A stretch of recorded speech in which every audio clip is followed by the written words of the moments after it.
Welcome back, legends. I'm Leon Todd for G66. On today's Tuesday Tone Tip, we're going to take a look at stacked modulation, and I want to show you a couple of my favorite combinations of different modulation effects that you can use in conjunction with one another to get even richer, thicker, and greasier guitar tones. Before we dive in, I'm playing a Fender Ultra 2 Telecaster straight into the Axe FX3. I'm going to be using the Class A 30-watt Brilliant amp model for a lot of the tones in here. We're also going to hear the good old Brit 800 2203 high for our high gain sound, and a little bit of the Tube Pre set up for a very clean DI tone. I'm using my free cab IR, which is linked in the video description as always, and we'll have an always on large hall reverb. This is actually just the reverb block at the stock settings. Let's have a listen to the starting point on here. I've got both pickups on the guitar on.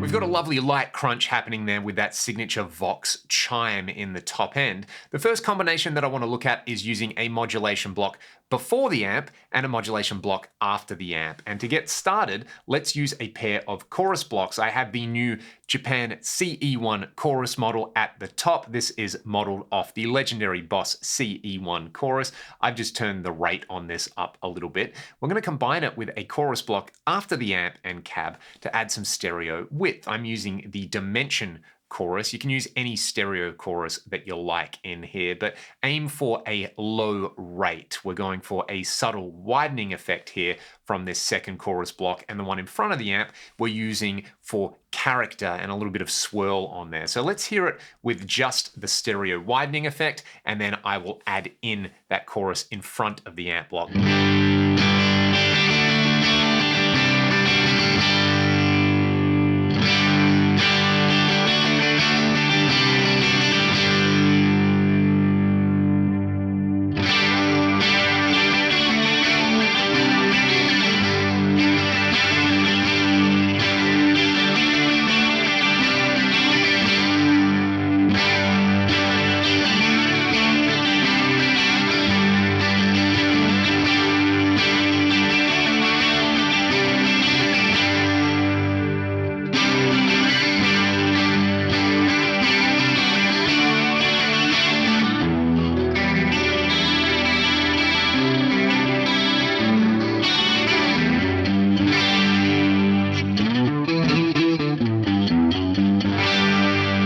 Setting up each chorus there with a different rate means that we get this lovely complex interaction between the two modulation sources, and it just sounds so rich while being nice and wide. Another great combo is using something like the Electric Mystery Flanger with a Dimension chorus for the widening effect. So let's just hear the flanger on its own.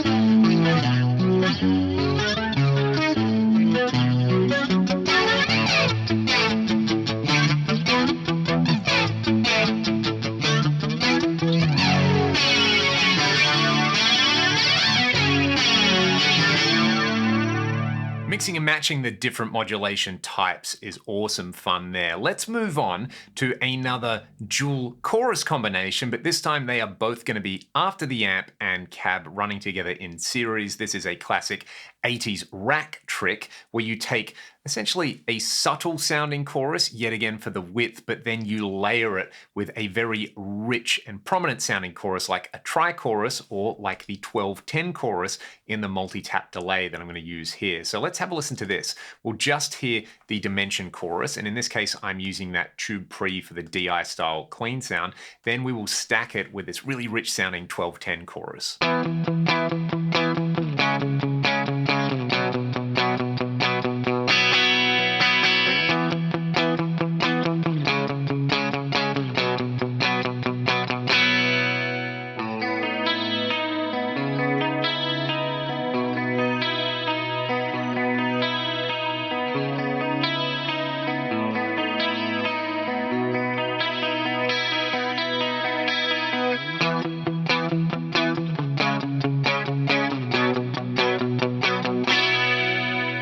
could, of course, substitute the dimension chorus for something like a dual D tune from the pitch block. So we're going 12-10 chorus into the stereo widening effect from the D tune.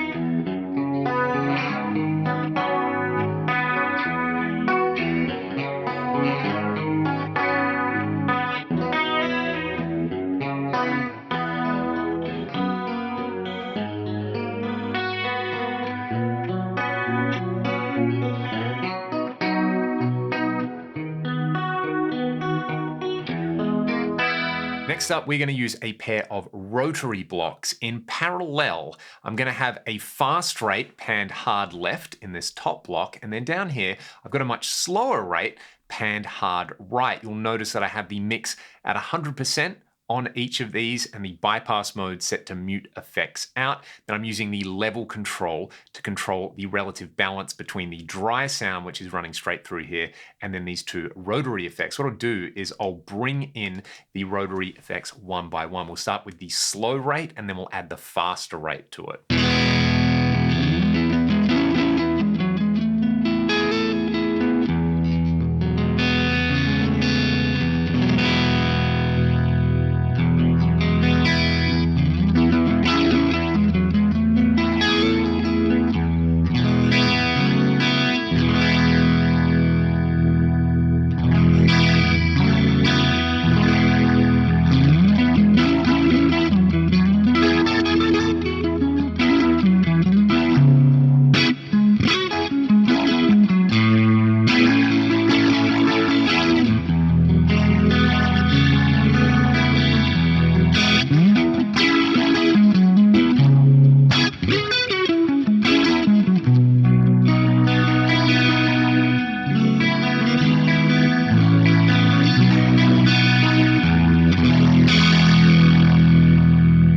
Let's add some crunch to the equation now. I'm going to switch over to this Brit 800 2203 high. And we're going to hear two variations on a phaser and flanger together. I'm going to be using the Script 90 model of the old Phase 90, and we're going to be using the MXF 117 based on the MXR flanger. Both of these were essential parts of Eddie Van Halen's rig and just about every other player from that era as well. But first we'll hear the Phase 90 into the MXR flanger, and then we'll hear them in parallel. You're going to get a much more pronounced effect running them in series, but I feel like you get a much more complex interaction running them in parallel. Let's hear it with them bypassed, then we'll hear series and parallel.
Personally, I prefer the sound of those two run in parallel on a high gain sound. For a cleaner sound, you might want to try running them in series. And again, just use these as suggestions. Try different types in each block. For example, you might want to try a univibe in the phaser block into something like a through zero flanger, or you might want to try the CE2 chorus before the amp with the CE1 chorus after the amp. There's so many things to explore in here. And this idea of dual modulation is just scratching the surface. I do, of course, have a couple more options to show you. The next one that we've got in here is what I've called a detune stack. And we're going to be using a dual detune style effect using a stereo triangle chorus. I've got a video on my channel setting this up. Basically, the slowest possible rate with a triangle waveform is going to give you this lovely stereo widening effect like you get from the dual detune block, but then you just run that into another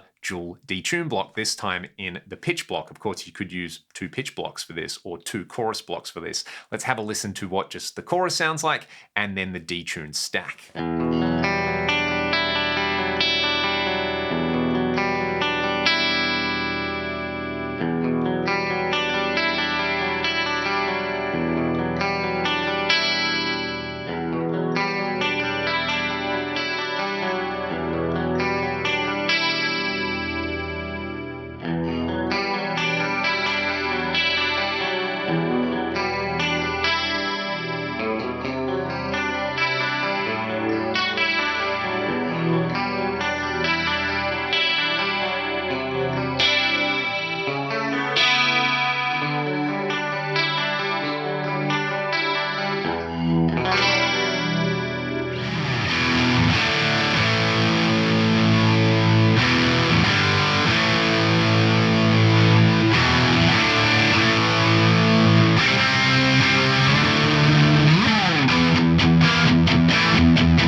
Stacking up the pitch detunes like that with slightly lower mixes on each of them actually sounds really, really awesome. And that's a trick I'm definitely going to be using in the future. The very last dual modulation trick that we'll look at is using a pair of modulation blocks with neither of them doing any modulation. I've got a flanger with the depth set to 0 and the manual set to 10. Essentially what I've got here is a very short delay that I'm mixing in with my original signal. This is going to create a comb filtering effect, and it's going to sound like a mid-range boost in front of the amp. Then I have an analog mono chorus, rate as low as it will go, depth on 0, and I have a phase reverse set to one side. So essentially what I've got here is similar to the expander block in here. I'm just creating this psychoacoustic widening effect, but there's no modulation of the delay time happening on there. So it's like having a fixed delay with a phase reverse. We'll have a listen to what each of them does, but this gives me that sort of late 70s, early 80s automatic double tracking effect that I really like on records from that era. Great if you like old school rock sounds.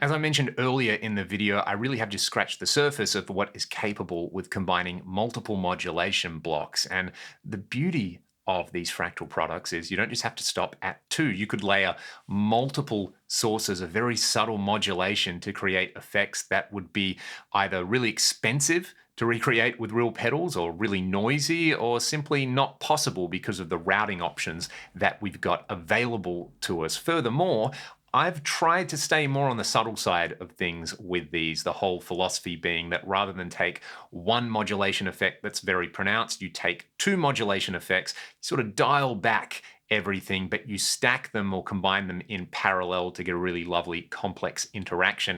There's absolutely no reason why you couldn't take really extreme modulation sounds and combine them with one another. Furthermore, you've got the entire controllers and modifiers system on there so that you could morph from a really subtle sound to a really extreme sound and stack up as many modulation sources as you like. The sky really is the limit on here, but hopefully the examples that I've provided you give you plenty of inspiration to go and try this out for yourself. I'd love to hear in the comment section below, what are your favorite ways to combine different modulation effects? Or do you like just sticking to something simple like a phase 90 or a CE1 chorus every now and then? Let me know in the comments below, and I will see you all on next week's Tuesday Tone Tip.